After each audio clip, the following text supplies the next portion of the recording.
Hello बच्चों, कैसे हैं आप सभी। उम्मीद करता हूं आप सभी बहुत अच्छे होंगे। बच्चों, आज एक लेक्चर और लेकर आया हूं आपके लिए, और जो है respiration life process. First chapter है 10th क्लास का, आपका साइंस का फर्स्ट चैप्टर, और जिसका टॉपिक है बेटा respiration.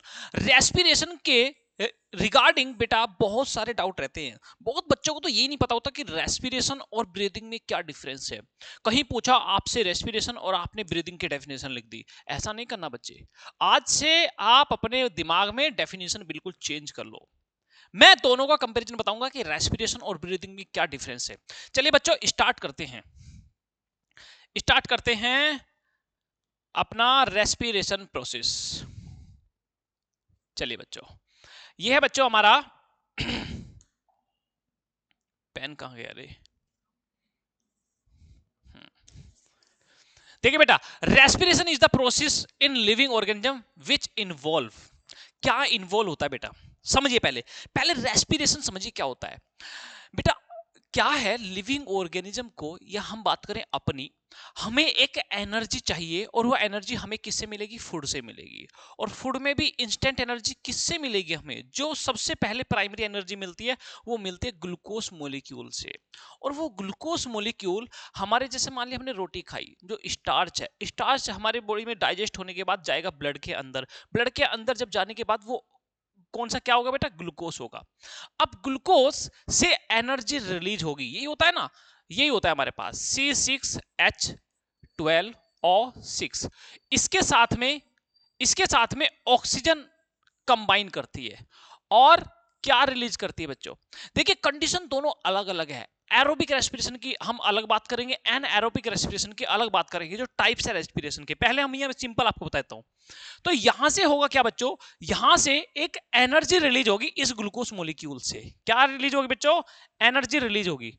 Energy plus CO2, energy plus CO2, ये मॉलिक्यूल रिलीज होते हैं जब रेस्पिरेशन। तो रेस्पिरेशन की definition, the process of releasing of energy from glucose molecule.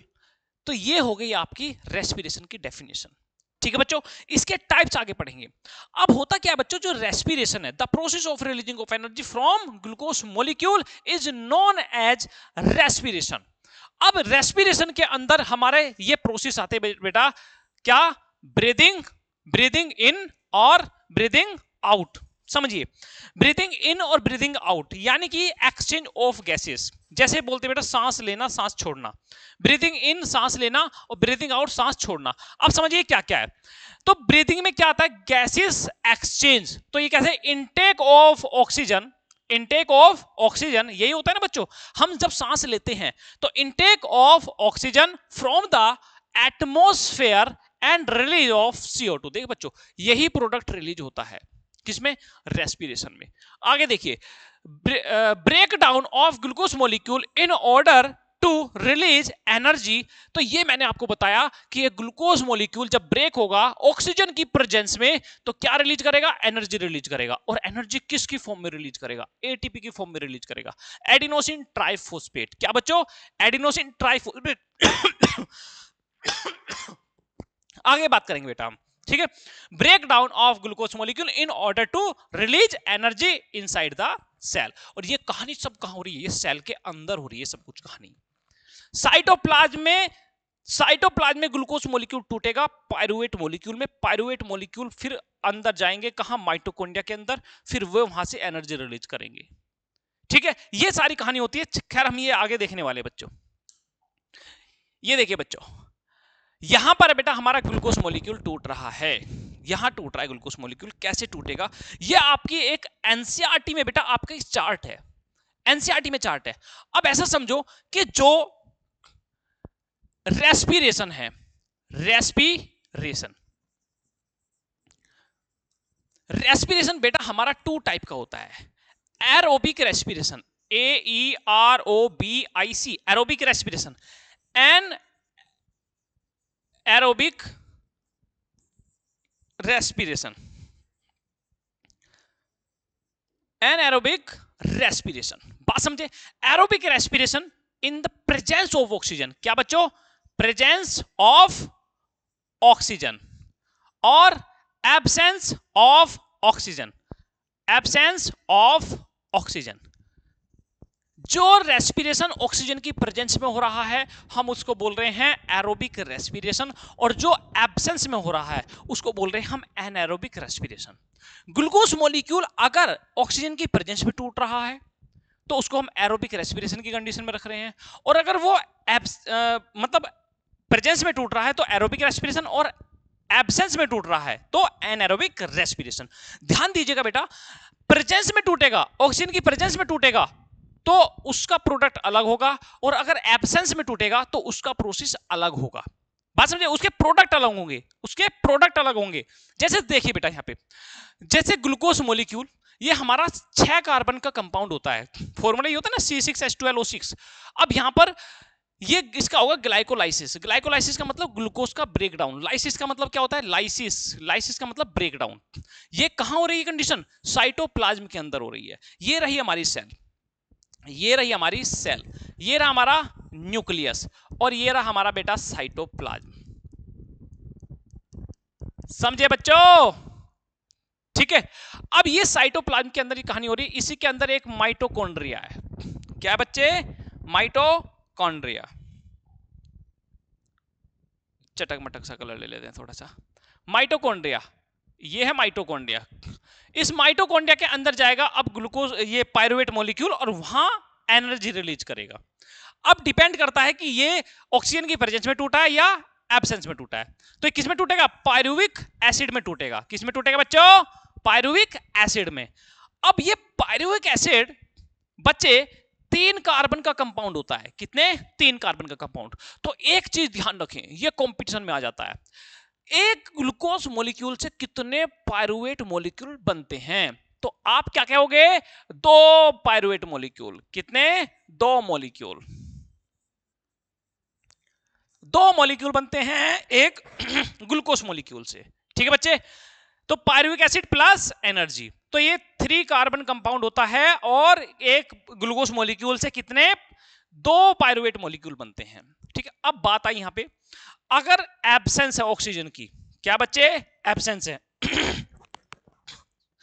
क्या हो रहा है यार गले में आज, तो इथेनॉल, CO2 और एनर्जी रिलीज होगी, कम एनर्जी रिलीज होगी, बहुत कम एनर्जी रिलीज होगी। अब क्या है देखिए, अगर ऑक्सीजन टूट रहा है एब्सेंस में तो बनेगा कहां, क्या बनेगा, अल्कोहल बनेगा, इथेनॉल बनेगा। बच्चे इस प्रोसेस को हम फर्मेंटेशन कहते हैं। When the glucose molecule break down in the absence of oxygen and produce ethanol, यानी कि कार्बोहाइड्रेट का ही क्या कराया जाता है, फर्मेंटेशन कराया जाता है जब ग्लूकोज मॉलिक्यूल जब इथेनॉल बनाया जाता है, यानी कि कार्बोहाइड्रेट का ही फर्मेंटेशन कराया जाएगा ये इथेनॉल प्रोड्यूस करने के लिए। बात समझ आई। तो ऐसे अब मुझसे किसी बच्चे ने पूछा, अरे सर ये बताओ, ये जो इथेनॉल बनता है ये तो हमारा कार्बोहाइड्रेट से बनता है, ये नेचुरल प्रोडक्ट से बन सकता है। मैंने कहा हाँ बच्चे बनता तो है, मगर सर फिर क्या दिक्कत है इसको, भाई पीने में इसको क्या दिक्कत है।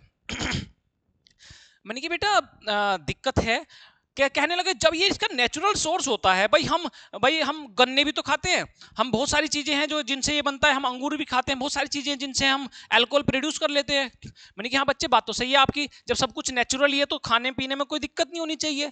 तो बच्चे ने कहा हाँ सर ये तो कर सकते हैं, इसमें तो कोई इशू नहीं है। तो मैंने भी कहा, मैं कहा हाँ बेटा कोई दिक्कत नहीं है, लेकिन एक बात बताऊं मुझे आप, अगर मैं घर की छत पर चढ़ा हुआ हूं और घर की छत से मैंने आपके ऊपर पानी फेंक के मारा तो क्या आपको चोट लगेगी। कह रहे हैं सर कैसी बात कर रहे हो, पानी से कहाँ चोट लगती है। तो मैंने कहा बेटा अगर ये बताओ, अगर मैं आपके सर पे एक मिट्टी का पाउडर फेंक के मारूं तो आपको क्या होगा। कह रहे सर कुछ भी नहीं होगा, वो तो ऐसे ही कुछ भी नहीं होगा। मैंने कहा बेटा एक बात बताओ आप मुझे, अगर मिट्टी के पाउडर से और पानी से दोनों से बनाकर ईंट बनाकर आपके सर में फेंक के मारूं तो क्या होगा। कह रहे सर ये बात तो आपने बहुत कैडी कह दी, ऐसा मत कर देना।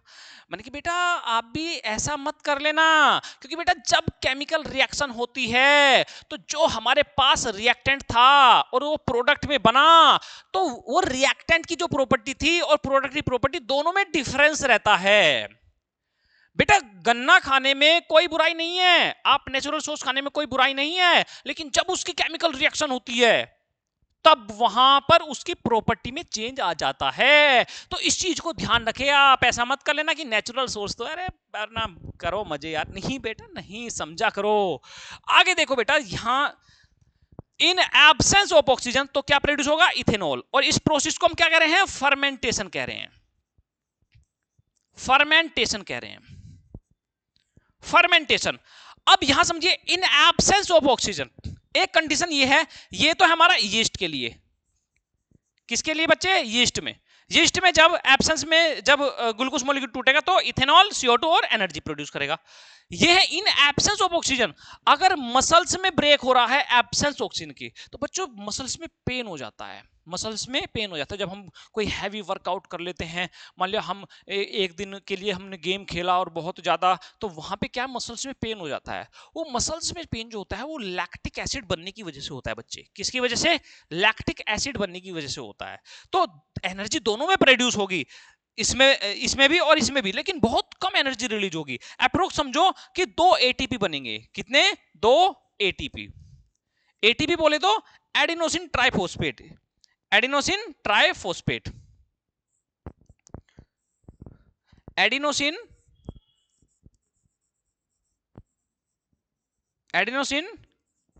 ट्राइफॉस्फेट, यही है जो मॉलिक्यूल जो हमें एनर्जी देता है। रिलीज ATP मॉलिक्यूल, अप्रोक्स कितने, 2 ATP मॉलिक्यूल प्रोड्यूस होंगे। अब यहां थी इन द प्रेजेंस ऑफ ऑक्सीजन, जब ग्लूकोज मॉलिक्यूल प्रेजेंस में टूटेगा तो क्या प्रोड्यूस करेगा बेटा, कार्बन डाइऑक्साइड प्रोड्यूस करेगा, वाटर प्रोड्यूस करेगा और एनर्जी प्रोड्यूस करेगा। एनर्जी किसकी फॉर्म में, ATP की फॉर्म में। अप्रोक्स कितने मॉलिक्यूल, 38 ATP मॉलिक्यूल। इस चीज को ध्यान रखिए आप, कितने मॉलिक्यूल, 38 ATP मॉलिक्यूल। तो ध्यान दीजिए बेटा, यहां देखिए ग्लूकोज मॉलिक्यूल टूट रहा है और इसका ग्लाइकोलाइसिस को हमने प्रोसेस को बोला, ये 2 पाइरूवेट में टूटेगा, यहां तो बात सेम है। अब बात है कि अब ऑक्सीजन है या नहीं है। ऑक्सीजन है, अगर यीस्ट में एब्सेंस है यीस्ट में, तो बनाएगा ग्लूकोज मॉलिक्यूल क्या, इथेनॉल। अगर ये मसल्स में एब्सेंस है ऑक्सीजन की, तो बनाएगा क्या, लैक्टिक एसिड प्लस एनर्जी। और अगर प्रेजेंस है तो ये माइटोकॉन्ड्रिया में जाएगा, और माइटोकॉन्ड्रिया में जाने के बाद ये प्रोड्यूस करेगा CO2 plus water plus energy. बात समझ आई, बात समझ आई। अगर फिर भी कोई डाउट रहे तो कमेंट सेक्शन खाली पड़ा है बच्चों, और खाली भी नहीं है तो भर दो। आपका डाउट 100% मैं क्लियर करूंगा बेटा, ठीक है। अब देखिए आगे चलिए, ये तो हो गया बेटा हमारा क्या, रेस्पिरेशन जो हो रहा है हमारा, ठीक है। अब है, मैंने बताया आपको 2 टाइप्स होते हैं एरोबिक रेस्पिरेशन के, 2 टाइप होते हैं, एरोबिक रेस्पिरेशन और एनएरोबिक रेस्पिरेशन। एरोबिक रेस्पिरेशन जो ऑक्सीजन की प्रेजेंस में हो रहा है, एनएरोबिक रेस्पिरेशन जो ऑक्सीजन की एब्सेंस में हो रहा है। इस चीज को ध्यान रखिए। तो यहां पर एरोबिक प्रेजेंस, अरे पेन कहां गया रे, ठीक है। एरोबिक रेस्पिरेशन,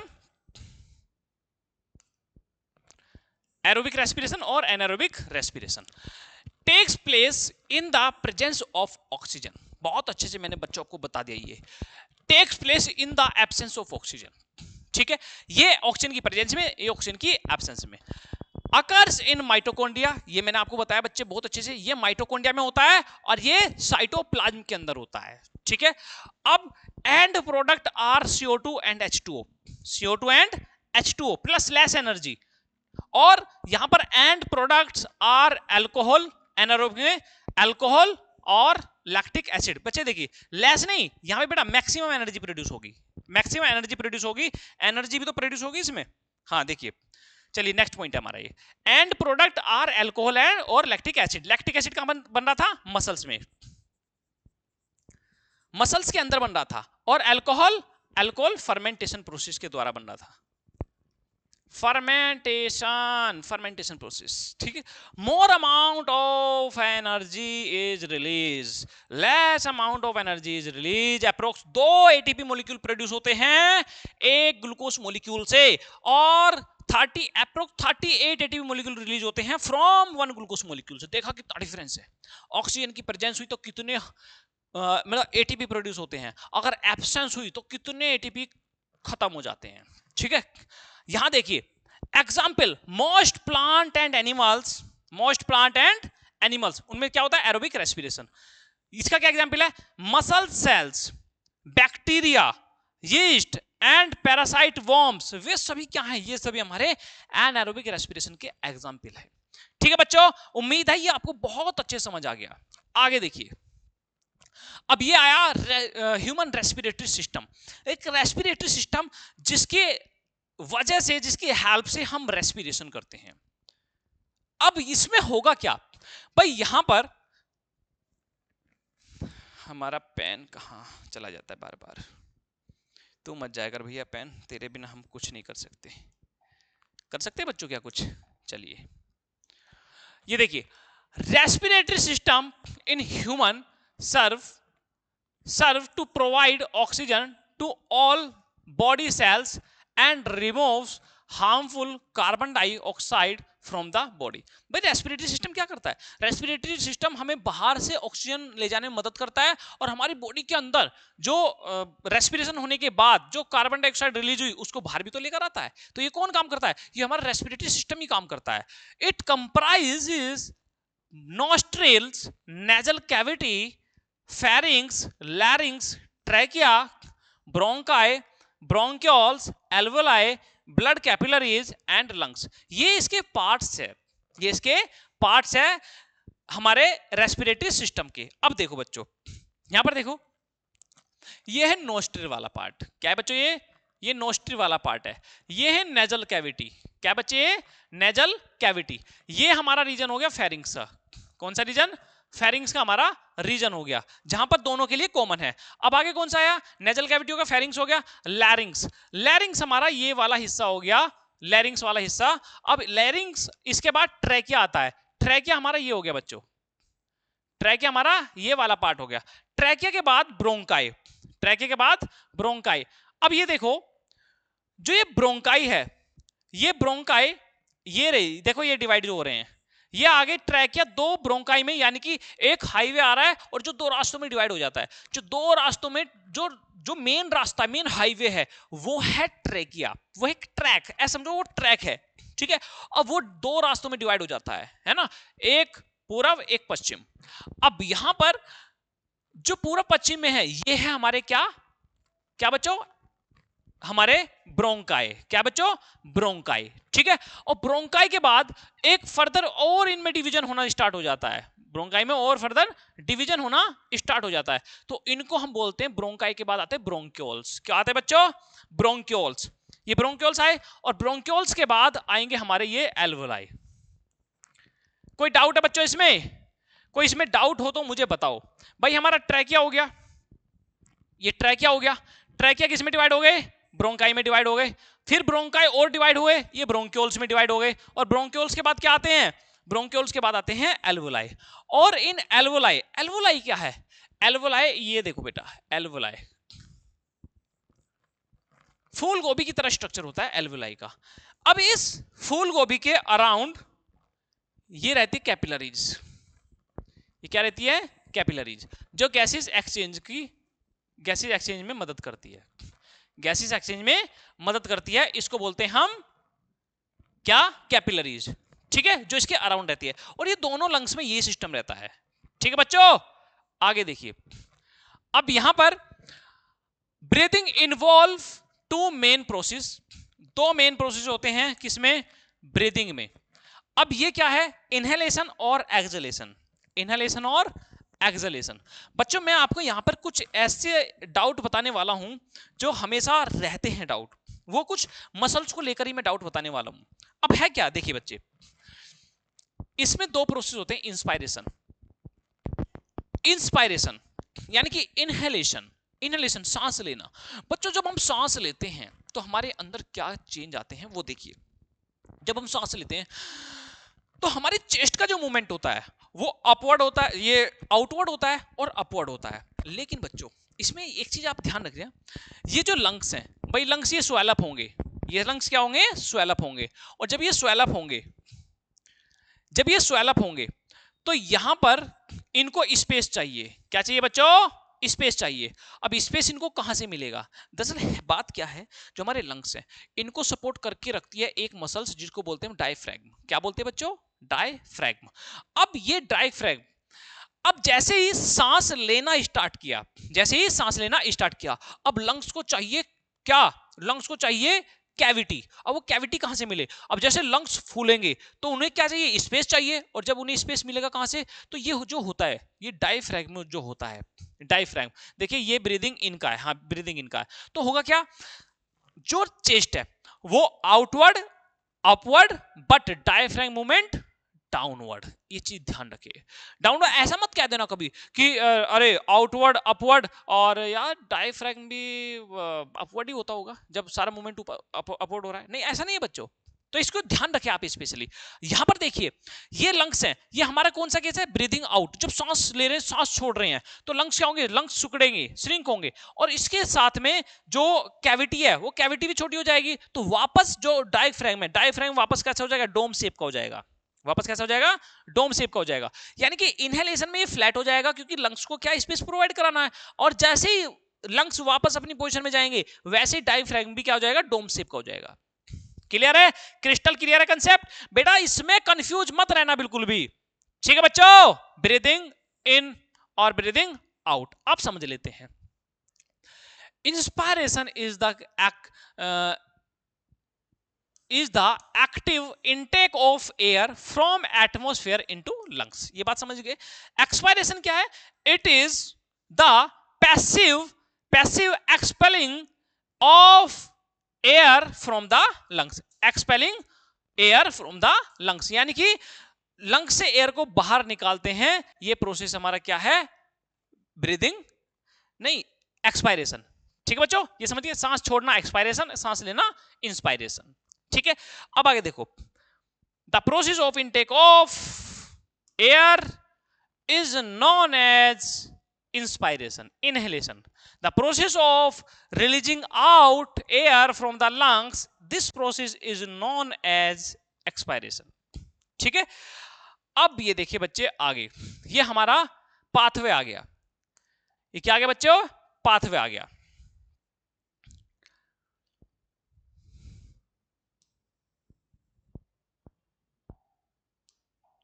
पढ़ लेना बच्चों ध्यान से इसको,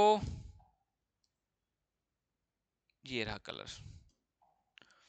देखिए आउटसाइड से अगर बात करें, आउटसाइड एक्सटर्नल नेयर, भाई जो हमारा ये नोस्ट्रल रीजन है, यहां से हम क्या करेंगे, एयर को इनहेल करेंगे, यहां से, यहीं से कहानी स्टार्ट होगी, यहां से कहानी हमारी स्टार्ट होगी, कहानी कहां पहुंचेगी, नेजल कैविटी तक पहुंचेगी, यहां तक कैविटी की, यहां तक कहानी पहुंचेगी, उसके बाद इंटरनल नेयर तक बात पहुंचेगी, फिर फेरिंग्स, फेरिंग्स होता है जो एक खाने के लिए और एयर के लिए कॉमन रास्ता होता है, ये यहाँ, ये हमारा ये रीजन, ये हमारा ये रीजन अप्रोक्स, ये रीजन ये हमारा फेरिंग्स कहलाता है, अप्रोक्स ये रीजन, ठीक है। अब फेरिंग्स के बाद आ जाएगा ग्लोटिस। ग्लोटिस क्या काम करती है, ग्लोटिस एक फ्लैप लाइक स्ट्रक्चर होता है जो खाने को विंड पाइप के अंदर एंटर नहीं होने देता, ये एक फ्लैप लाइक स्ट्रक्चर होता है, जैसे ही हम खाना खाते हैं तो वो विंड पाइप को क्या कर देता है, बंद कर देता है, ठीक है, जिसकी वजह से क्या होता है, जो फूड पाइप है वो ट्रैकिया के अंदर नहीं जाता है, तो समझिएगा बच्चे। तो ये हो गया, तो उसके बाद कहां जाएगा, ग्लोटिस को पार करके कहां, लैरिंग्स में जाएगा, लैरिंग्स के बाद ट्रैकिया में जाएगा, ट्रैकिया के बाद ब्रोंकाई में, ब्रोंकाई के बाद ब्रोंक्यूल्स में, और फिर एल्वोलाई में, और फिर एल्वोलर डक्ट में, और एल्वोलर डक्ट के बाद एल्वोलाई में, ठीक है। इसमें कोई डाउट नहीं होना चाहिए आपको। भाई लास्ट एक गैसेज एक्सचेंज की साइट कौन सी है, एल्वोलाई, कौन सी बच्चों, एल्वोलाई। सर डांस करने की जगह नहीं है यहाँ पे, ठीक है बच्चों, समझे, डांस कर रहे थे। अब आगे देखिए, अब हम बात कर रहे हैं कि बाहर कैसे आती है एयर। हमने पाथवे देखा कि इनहेलेशन जब किया तो वो उसका पाथवे क्या है, और जब एक्सहेलेशन करेंगे तो उसका पाथवे क्या है। तो उसका पाथवे बच्चे हमारा ये है, अरे कहां गए भैया पेन, बार बार देखिए भाई, एल्वोलाई, एल्वोलाई से कहां आएंगे, एल्वोलर डक्ट में आएंगे, एल्वोलर डक्ट के बाद ब्रोंक्यूल्स में आएंगे, ब्रोंक्यूल्स के बाद ब्रोंकाई में, ट्रैकिया, लैरिंग्स, ग्लोटिस, फेरिंग्स और इंटरनल नेयर, और फिर नेजल कैविटी और एक्सटर्नल नेयर और आउटसाइड। ये हमारा पाथवे बेटा जी, ये आपको लिख कर ही याद होगा, ये पाथवे डायग्राम सारे एक साथ बनाने की प्रैक्टिस कर लो, सारे डायग्राम। किसी के पास अगर आपके पास शॉर्ट नोट नहीं है या एक प्रैक्टिस नोट नहीं है बेटा, मुझे आप मैसेज कर दीजिए और मैं आपको बेटा वो सब कुछ प्रोवाइड करा दूंगा। आपको फिजिक्स के नोट्स चाहिए, आपको रिवीजन नोट्स, आपको केमिस्ट्री के रिवीजन नोट्स चाहिए, आपको बायो के रिवीजन नोट्स चाहिए 10th क्लास के लिए, बेटा वो मैं आपको सारे सब कुछ प्रोवाइड करा दूंगा। आप केवल मुझे मैसेज डाल दीजिए, केवल मैसेज डाल दीजिए, मैं आपके मैसेज का केवल इंतजार कर रहा हूं। आप मुझे कमेंट सेक्शन में डाल दीजिए, sir I need for this, ये आपको जो भी चाहिए कंटेंट आपको, ठीक है। तो इसमें बेटा बिल्कुल भी आप बिल्कुल झिझकेंगे नहीं, बस आपके लिए मेहनत कर रहा हूं और दिन रात मेहनत कर रहा हूं, ठीक है बच्चों। चलिए आगे, एल्वेलर, ये रहा, इधर आया भैया, ये देखिए बच्चों, the alveoli of lungs are richly supplied with blood and are the actual sites where exchange of gases oxygen and CO2। भाई हमारी बॉडी से वापस क्या आएगी, CO2, और जाएगी क्या, ऑक्सीजन। तो ये क्या है, एक्सचेंज होती है। एक्सचेंज कहां होती है, एल्वेलाई रीजन में होती है। ये हमारा एल्वेलाई रीजन है, क्या बच्चों, ये एल्वेलाई रीजन है, ठीक है। और ये इसके अराउंड क्या है, ये इसके अराउंड ब्लड कैपिलरीज है, क्या बच्चे, ब्लड कैपिलरीज है, occurs between blood and atmosphere, ठीक है। In humans the respiratory pigment haemoglobin, haemoglobin is the respiratory pigment, जिसकी वजह से हमारे खून का रंग लाल हो रहता है। आरबीसी के पास होता है हीमोग्लोबिन, और ये हीमोग्लोबिन क्या करता है, गैसियस कैरी करता है। गैसेस क्या करता है, कैरी करता है। ऑक्सीजन भी यही कैरी करेगा और CO2 भी यही कैरी करेगा। एक मेरा क्वेश्चन ये बच्चों, अगर जैसे CO2 है, अगर कार्बन मोनोऑक्साइड है, कार्बन मोनोऑक्साइड क्यों हार्मफुल है कार्बन डाइऑक्साइड से, इसका चलो मैं इसका आपको जवाब देता हूं बच्चों, इसका मैं ही आपको जवाब देता हूं। इसका जवाब ये है बच्चों, मान लीजिए जैसे आप बचपन में क्या थे, बचपन में जैसे आप छोटे थे, है ना, छोटे जब क्या करते, जब पापा बाहर बाइक लेके निकला करते थे तो आप क्या जिद किया करते थे, अरे पापा पापा मुझे भी थोड़ा सा घुमा दो, मुझे भी थोड़ा सा घुमा दो। तो पापा क्या करते, पापा प्यार से बैठा के आपको घुमा के ले आया करते थे। फिर क्या करते थे, उतर, तो आप क्या करते, नहीं मैं नहीं उतरूंगा, मैं नहीं उतरूंगा, मैं नहीं उतरूंगा, जिद क्या करते थे, झूठ मत बोलना मेरे से। तो आप जिद क्या करते थे, तो आप उतरा नहीं करते थे, आपको बहुत जबरदस्ती उतारना पड़ता था, है ना। फिर आप रोया करते थे, गिड़गिड़ाया करते थे, एक चांस और, एक चांस और। फिर पापा एक चांस, चलो कोई बात नहीं, एक चांस और दे देता, फिर भी रोना, फिर भी रोना, फिर भी नहीं बाइक से नीचे उतरना। बेटा जी यही हाल होता है कार्बन मोनोऑक्साइड का, है क्या। कार्बन मोनोऑक्साइड हमने इनहेल की, कार्बन मोनोऑक्साइड इनहेल करने के बाद अब यहां पर आएगा हीमोग्लोबिन, हीमोग्लोबिन आएगा और हीमोग्लोबिन से अटैच होगी कार्बन मोनोऑक्साइड। अब ये जाएगी टिश्यूज तक, ये कहां जाएगी, टिश्यूज तक वापस, और ये वापस भी घूमकर आ जाएगी। मतलब इसे ऑक्सीजन लेकर जानी है। इसे क्या है, अब जो यहां पर हीमोग्लोबिन आया हमारे लंग्स में, हमारे लंग्स से क्या काम करना है, इसको ऑक्सीजन लेकर जाना है। तो अब जहां जिस सीट पर ऑक्सीजन बैठेगी, ऑक्सीजन मॉलिक्यूल बैठेगा जहां पर, वहां पर वो सीट कार्बन मोनोऑक्साइड ने रिजर्व की हुई है। अब ऐसे हाल में जो हीमोग्लोबिन है वो ऑक्सीजन को नहीं ले जा पाएगा, क्योंकि किसने रिजर्व की हुई है, बहुत जकड़ के कौन बैठा हुआ है, कार्बन मोनोऑक्साइड बैठा हुआ है। उसने बोलते मैं जगह नहीं छोड़ूंगा। कार्बन मोनोऑक्साइड की जगह अगर CO2 मॉलिक्यूल होता तो वो इजीली हमारे लंग्स में डिफ्यूज हो जाता, लेकिन कार्बन मोनोऑक्साइड जगह नहीं छोड़ता है पूरी बॉडी में घूम के आने के बाद भी।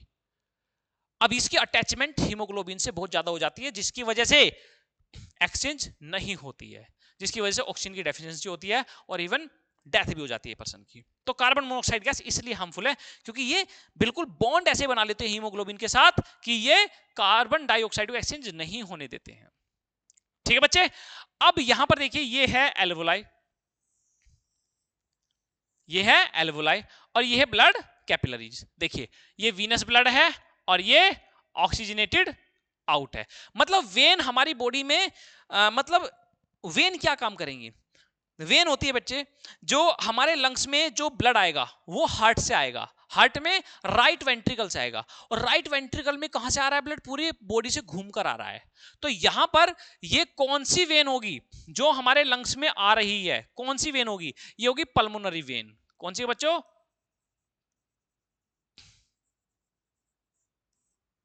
ये वीनस ब्लड है, ये वीनस ब्लड इन हो रहा है। नहीं बच्चों यहाँ पे नहीं नहीं नहीं, ये पल्मोनरी नहीं है बच्चे। यहां पर देखिए ये लंग्स है और यहां पर हो क्या रहा है वो समझिए आप, वो समझिए। यहाँ पे यहां पर ब्लड आ रहा है और वो यहां पर एक ये रेड ब्लड सेल्स इन कैपिलरी, यहां पर समझिए बच्चों हो क्या रहा है, ये है हमारा एल्वोलाई वाला रीजन।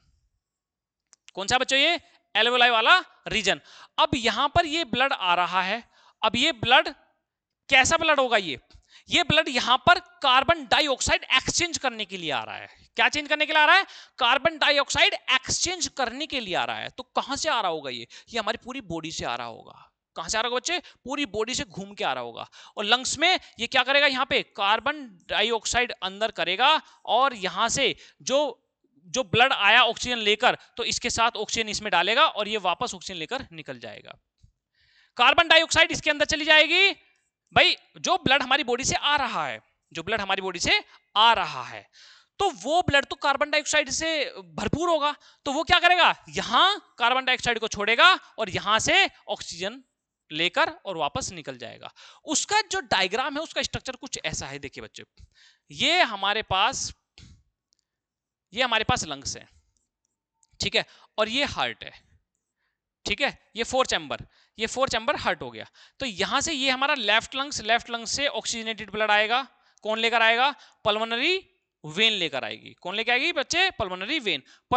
लेफ्ट आर्ट्रियम से कहां जाएगा, लेफ्ट वेंट्रिकल से पूरी बॉडी में जाएगा, वहां पे एक्सचेंज होकर ब्लड वापस आएगा, राइट आर्ट्रियम आएगा। राइट आर्ट्रियम से ये ट्राइकस्पिड वाल्व के थ्रू किस में जाएगा, वेंट्रिकल में, वेंट्रिकल से वापस कहां जाएगा, ये लंग्स में जाएगा। तो जो ये राइट वाला जो पार्ट है, राइट साइड में जो वाला पार्ट है, ये कैसा होगा, हमारा डीऑक्सीजनेटेड होगा, ये हमारा ऑक्सीजनेटेड वाला पार्ट होगा, ठीक है।